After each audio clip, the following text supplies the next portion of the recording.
Il est 6 heures du matin. Ton réveil sonne. Tu te dis « Aujourd'hui je commence, aujourd'hui je change ». Tu te lèves, plein d'énergie, plein de motivation. Tu médites, tu fais du sport, tu manges sainement. Tu te sens invincible. Puis, jour 3 arrive. Tu appuies sur snooze.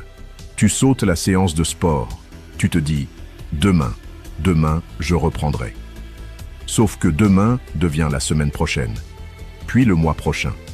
Et tu te retrouves exactement là où tu as commencé, frustré, déçu de toi-même, en train de chercher sur YouTube comment rester motivé. Sauf que voici ce que personne ne te dit.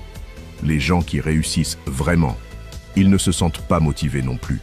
Ils ont juste arrêté de compter sur cette émotion de merde. Pendant que tu cherches l'inspiration, eux, ils agissent, fatigués, démotivés, peu importe. Ils ont compris un secret que 99% des gens ignorent. La motivation est une arnaque. Et elle t'a rendu pathétiquement dépendant.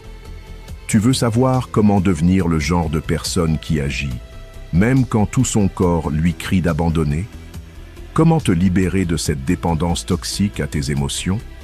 Comment construire une version de toi tellement solide que tes mauvais jours n'auront plus jamais le pouvoir de te détruire? Alors abonne-toi à l'éveillé stoïcien et écoute bien, parce que ce qui suit va tout changer. On t'a vendu un mensonge. Trouve ton pourquoi, visualise tes objectifs, sois passionné. Et maintenant, tu te sens encore plus minable quand tu n'arrives pas à tenir. Parce que ce n'est plus juste un échec, c'est une preuve que tu manques de volonté, de discipline, de caractère. Tu te répètes, si je voulais vraiment, je le ferais. Bullshit. Le problème n'a jamais été ton manque de volonté, c'est que tu joues avec une arme défectueuse. La motivation, c'est une émotion. Et les émotions sont des traîtresses. Lundi, tu es en feu. Jeudi, tu es vide. C'est comme essayer de conduire une voiture avec un moteur qui s'éteint tous les 3 km. Tu ne peux pas construire ta vie sur quelque chose d'aussi instable. Marc Aurèle ne se demandait pas s'il avait envie de gouverner Rome ce matin-là. Sénèque n'attendait pas le bon moment pour écrire. Ils ne comptaient pas sur leurs émotions. Ils avaient quelque chose de bien plus dangereux. Un système qui ne négocie pas. Et c'est ça qui sépare les 1% de ceux qui rêvent toute leur vie. Voici ce qu'Épictète t'aurait dit s'il était là. Il t'aurait regardé droit dans les yeux et il aurait dit « Ce qui dépend de toi, tes actions. Ce qui ne dépend pas de toi, tes émotions. Arrête de te battre contre tes sentiments. Tu ne les contrôles pas. Mais tu sais ce que tu contrôles? Ton environnement, tes habitudes, ton système. » Les stoïciens appelaient ça la discipline de l'action.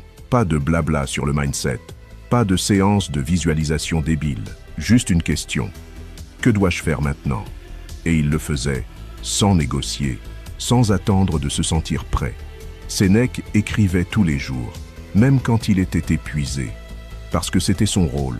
Marc Aurèle gouvernait Rome même malade, parce que c'était sa fonction.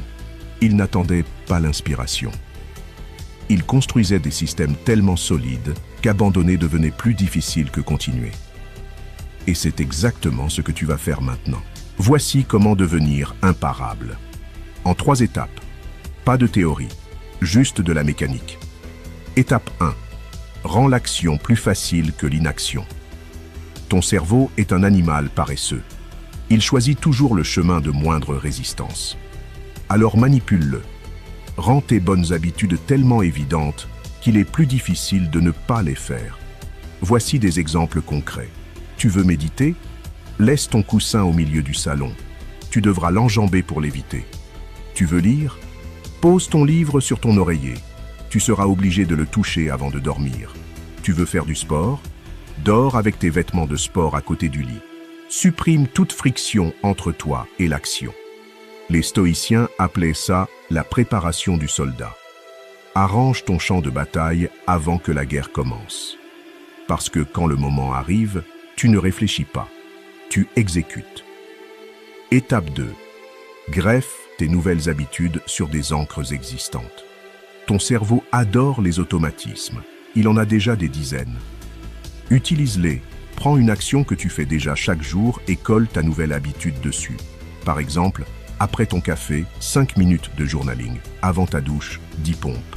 Avant de regarder ton téléphone, 3 respirations profondes.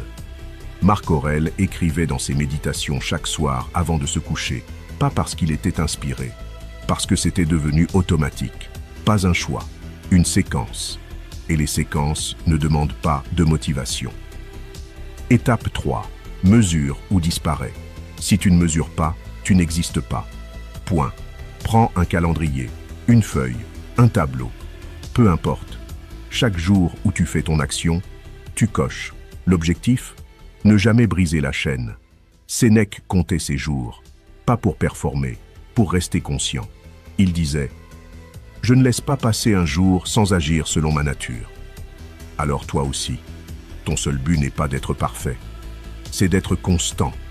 Parce qu'un système constant écrase un plan parfait qui reste dans ta tête.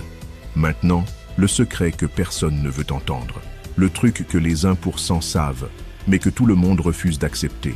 Ils acceptent d'être médiocres au début. Ils ne cherchent pas à être motivés. Ils ne cherchent pas à être inspirés. Ils commencent moches, lents, nuls. Mais ils commencent. Parce qu'ils ont compris quelque chose que tu ignores encore. Un système médiocre qui tourne vaut mieux qu'un plan génial qui reste dans ta tête. Épictète disait « D'abord, fais ce qui est nécessaire. Ensuite, ce qui est possible. Et un jour, sans t'en rendre compte, tu feras l'impossible. » Arrête de chercher l'inspiration. Arrête d'attendre de te sentir prêt. Construis un système tellement solide qu'échouer devient impossible. Et un jour, tu te retourneras et tu réaliseras que tu es devenu quelqu'un que tes émotions ne contrôlent plus, quelqu'un d'inarrêtable. Alors, si tu es prêt à arrêter de rêver et à commencer à construire, abonne-toi.